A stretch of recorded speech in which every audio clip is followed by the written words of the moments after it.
Let me tell you a little story. If you're conservative, I would love for you to stay till the end so you can answer a very simple question.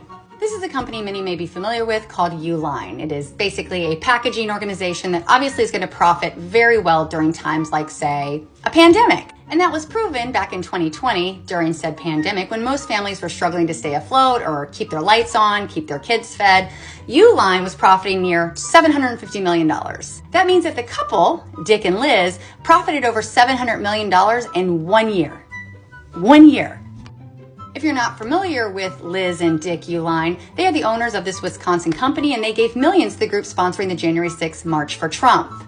More than $4 million of their money went to what they call the Tea Party Patriots that include the former guy.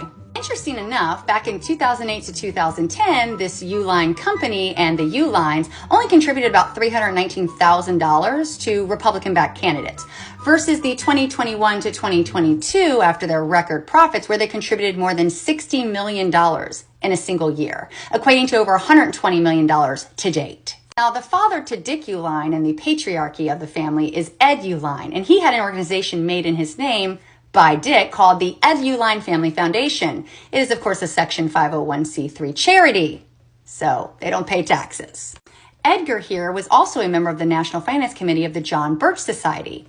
What is the John Birch Society, you ask? Well, the John Birch Society is a premier example of right-wing activism in the early 1960s. JBS became more visible, but its potential to wield political power was untested. Clearly, some conservatives, namely the extremists, had entered a new era, and liberals were now only finding out what they were up against. Let's just call the John Birch Society the long-lost cousin of MAGA. Yeah. They viewed things like a society of collectivism as a cancer, and by extension, communism. Of course they did. But most notably of the JBS is they opposed the civil rights movement of the 1960s and the Women's Equal Right Amendment in the 1970s. Now, they, of course, deemed things like abortion, drugs, homosexuality, crime, violence, teen pregnancy, teen suicide, feminism, and corn a threat to the American family and part of our moral decline. Which is really ironic, seeing that these conservative values probably produce some of the highest teen pregnancies, teen suicide, and domestic violence situations. But what do I know? When the patriarch Ed died, this little article was written that was literally titled, "Watch out for this guy, he's mean." This was actually supposed to be a positive article, and that quote is from his grandson.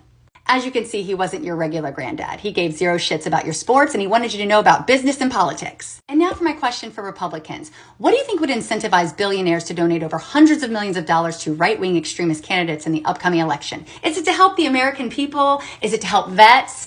Or maybe it's just to keep them fucking rich and to keep you fucking poor. And you support that. What the fuck is wrong with people?